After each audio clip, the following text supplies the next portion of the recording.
Hi, my name's Rosie Phillips. I'm currently Head of English at King Edward VI in Lichfield, and I have been asked to review a book that I feel is underrated. So the one that I have chosen is Persuasion by Jane Austen.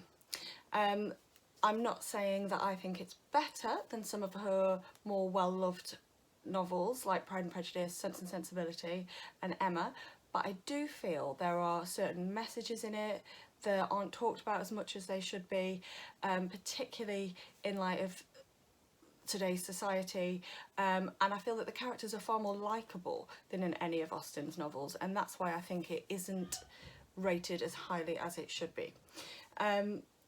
We have the typical features of any Austen novel. We've got humour, we've got comedy, we've got love, we're rooting for the heroine, we've got questions about different suitors and their suitability, we've got really funny misunderstandings between characters.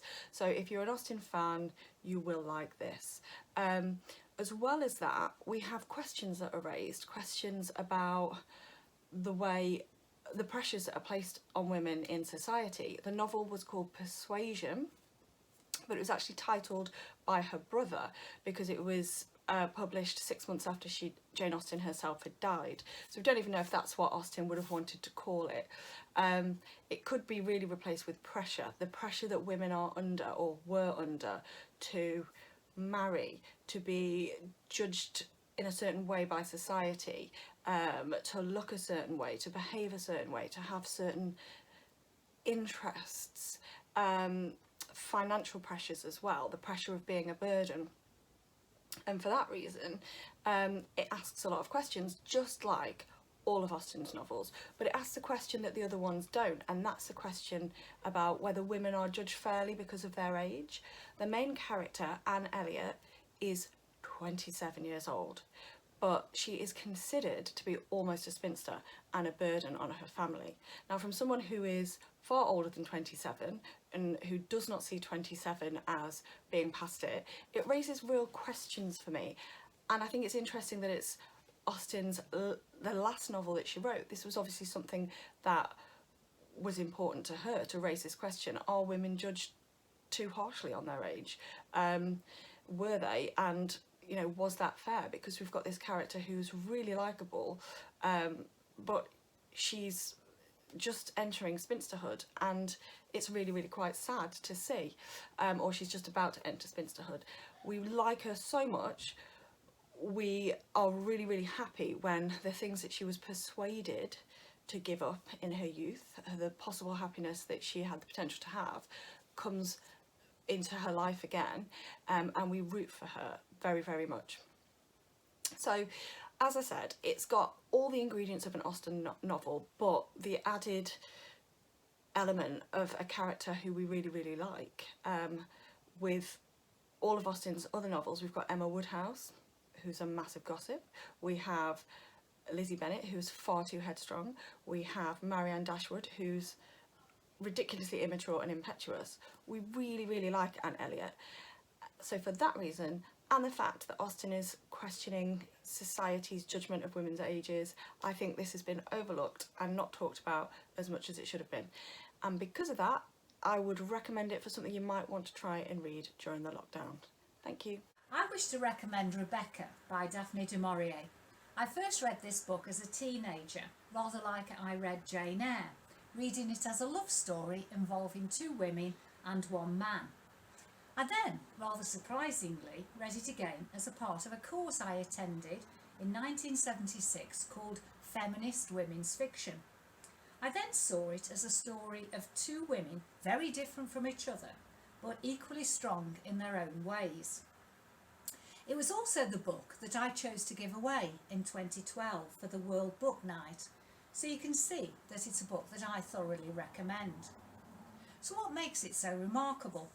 Well, first of all, it has a very memorable opening line.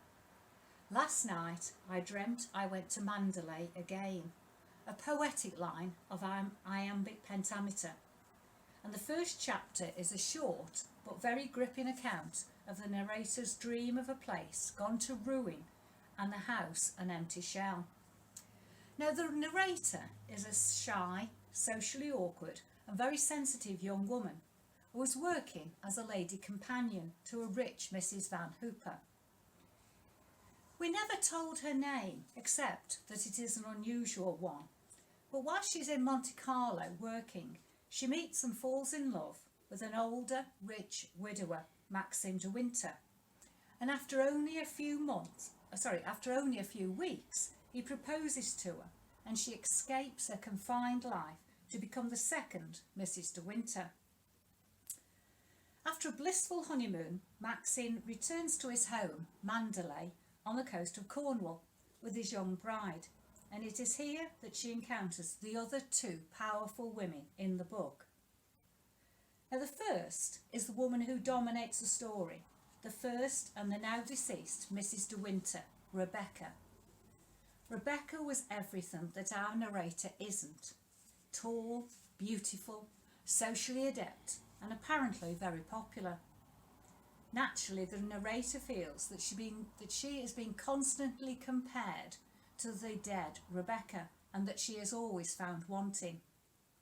Now, the third powerful woman in the story is a classic villain, the housekeeper Mrs. Danvers, a woman who runs the house like clockwork and was devoted to Rebecca. Naturally, the narrator is terrified of her, and Mrs. Danvers keeps the memory of Rebecca alive and describes her late mistress as a powerful woman, afraid of no one, a woman who lived according to her own rules. There's a pivotal scene where Mrs. Danvers deliberately sets up the new Mrs. de Winter to fail in a public manner and drives a wedge between Maxim and his new wife. It's no surprise that Rebecca was not all that she first appeared to be, and that a dark secret lay at the heart of the first marriage and at Mandalay. And finally, the mouse-like second Mrs. de Winter emerges as a powerful woman in her own right. Rebecca was first published in 1938 and has never been out of print. It's probably the most well-known of all Du Maurier books and has been made into a film and a television series. It regularly tops the most popular book lists, and it's closely linked to another very popular read, Jane Eyre. The descriptions of the coast, the house, and of well-to-do pre-war life are wonderful, and it is, as is the rather gothic plot. It is a book that can be read on many levels, and so I have no hesitation in recommending it as a good read.